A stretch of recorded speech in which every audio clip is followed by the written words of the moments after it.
So General Motors has suspended Twitter advertising now that Elon Musk has taken over ownership of the platform. But it's probably not for the reason that many people think. Welcome back to the channel. My name's Brian Mello with Marty's Buick, GMC, and Chevrolet, and today we're talking General Motors, we're talking Twitter, we're talking Elon, and what I think is going on when it comes to GM suspending their advertising. So let's get into it.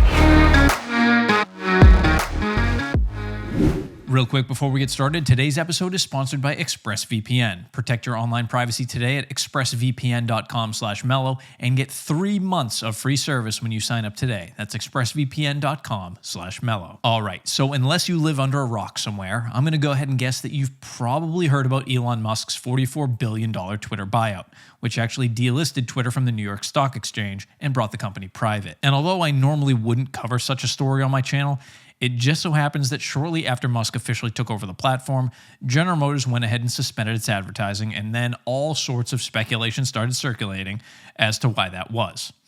Of course, it being 2022, where everything is politically motivated, no matter the topic, lots of people were commenting about GM's politics versus Elon Musk's politics versus Mary Barra's politics versus whoever else. I saw comments saying GM hates free speech because that's why Elon bought Twitter. I saw comments claiming GM is just simply anti-First Amendment. I saw people saying things like, oh, GM was fine with Twitter before Musk, but now all of a sudden they have a problem advertising there? That doesn't make sense. GM loved Twitter before, but now they don't? GM is evil, etc., etc. And honestly, as someone who's been involved in automotive marketing for over a decade, I almost couldn't help but just laugh at these comments. GM actually went ahead and responded to all this news saying, quote, "We are engaging with Twitter to understand the direction of the platform under their new ownership.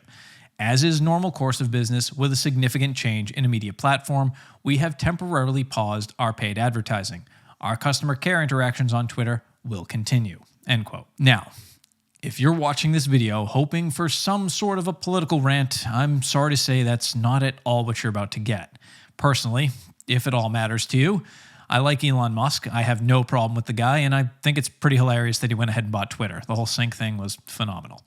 But I also think it's pretty clear I love General Motors. I've got a new Hummer EV in my driveway, and it's parked right next to my lifted Sierra on mud tires. General Motors is definitely my thing.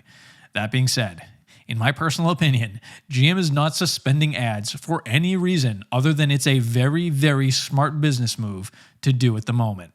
Let me explain. Because it's really not that hard to figure out if you can take just 5 minutes to look beyond the tired political talking points that we're endlessly bombarded with every single day. It's exhausting. The automotive industry right now is currently in full-scale war when it comes to the EV space. Whether you like EVs or not, I think most of you would agree with me, all the manufacturers are trying to fight to take the biggest slice of the pie, which obviously makes sense. Now, Elon Musk is the CEO of Tesla, whose business is, of course, selling EVs, which makes General Motors, who is now heavily invested into that space, Tesla's direct competition. With Elon having ownership of Twitter, remember, this is Tesla's CEO, he also has full access to all the data that comes along with it. This means that every single ad that GM runs on Twitter, spending millions of dollars, Elon has full access to. He can see what users engage with it, what users see, what users click on. If they click on a link and jump over to one of GM's websites from it, he can view all of GM's Twitter followers in detail, including their GMC account, Cadillac account, Chevrolet account, and any other brand accounts that GM has ownership of on the platform. That also means he can see all of the private messages within those accounts as well. Now, if you're not in the digital advertising space, this may not sound like a huge deal to you, but believe me, it is. This is insane competitor data to have direct access to. It'd be like owning Joe's Landscape Company, but you also have all of Bob Landscape's customer lists, and you can see what they're doing, what they're buying from Bob, when they buy it from Bob, and you can contact them anytime you want via advertising. Yeah, that's pretty crazy, right? Now, let's say for a second you're Tesla and you're finally ready to bring, say, the Cybertruck to market. You can push ads to every single Twitter user who not just follows GM or their brands, but maybe those who own a GM truck or follow them and aren't happy with them at the moment in an effort to entice them to switch brands. Maybe even give them a special incentive. It's easy enough to figure out what these people are doing, all based on keywords. Having access to all this data would allow Elon to essentially pour gasoline on what's called conquest marketing. I'll give you another scenario. GM has been advertising, say, the Denali EV quite heavily, right? I'm sure most of you have probably seen the ads.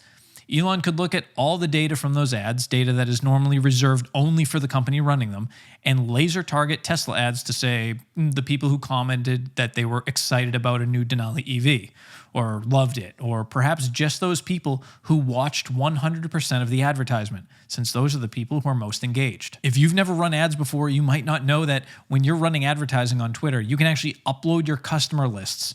And most companies that know what they're doing, they do this.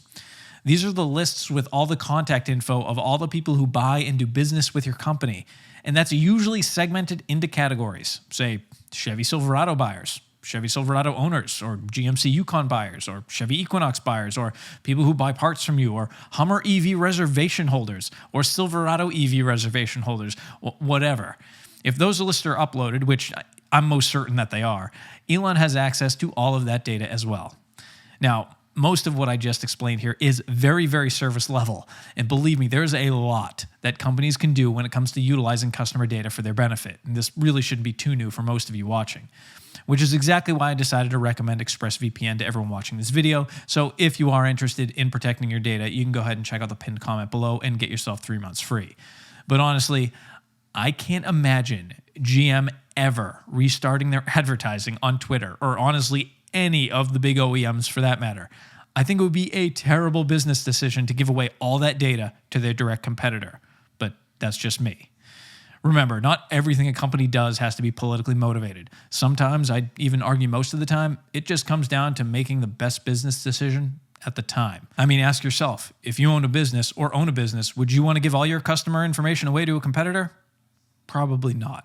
As always, I'd like to thank you all for watching. If you made it this far into the video, if you could help me out by just smashing the old like button, subscribe, of course, if you haven't already. Be sure to check out my friends over at martysparts.com for all your GM OEM parts needs, and I will catch you all in the very next video. Thanks again for watching, guys. Hope you have a great rest of your week, and take care.